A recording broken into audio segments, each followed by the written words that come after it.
And it is election day here, and here on In the Loop, we are asking some of the nation's top investors and thought leaders what they want from the next Congress. Well, today we are talking to a resident scholar from the conservative think tank American Enterprise Institute, John Makin.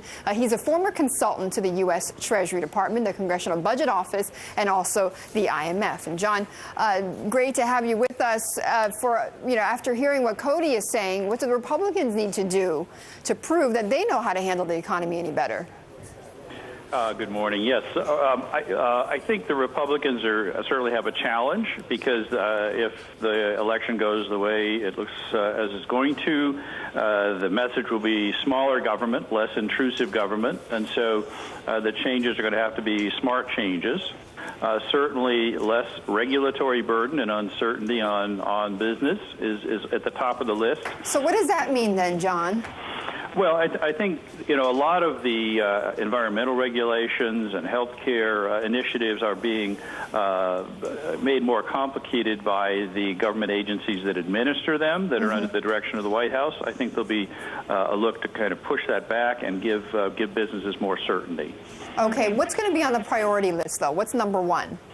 Number one is to address the unemployment problem in the economy while simultaneously reducing spending and perhaps making some smarter tax cuts to give the economy an extra boost. You see, but that all sounds to me like a huge plate.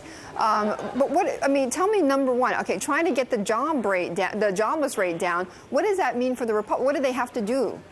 Well, I think there's a very good bipartisan proposal that's been around for a long time, and that is a one-year payroll tax holiday.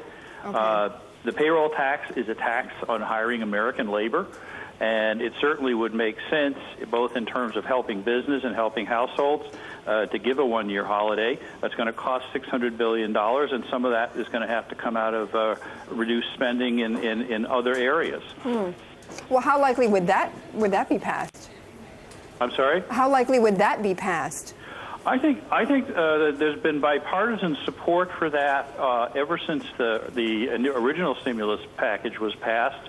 Lots of colleagues on both sides of the aisle are looking at this, and I think given the pressure on the need to reduce the unemployment rate, there would be bipartisan support for it. And remember, the payroll tax is a regressive tax. It falls most heavily on low-income households, so I would think it might be something the White House could agree to as well. Okay.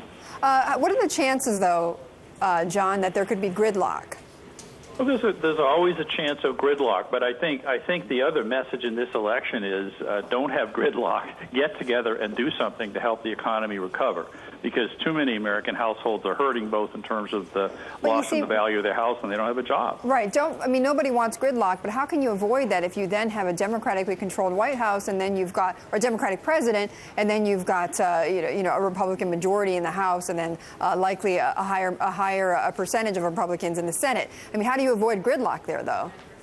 Well, as far as the White House is concerned, it's a leadership issue, and I'm kind of a simple-minded guy. You come up with a good idea that will reduce the unemployment rate, and I think you're going to get a lot of support for it. Okay. Aside from gridlock, companies have been complaining about uncertainty. How is that going to get any better? Well, I think there again, the implementation of some of the health care regulations is going to have to be clarified. There may be some attempts to roll back the health care legislation, and the regulatory environment in general just has to become more benign for business so that they know what to expect from government.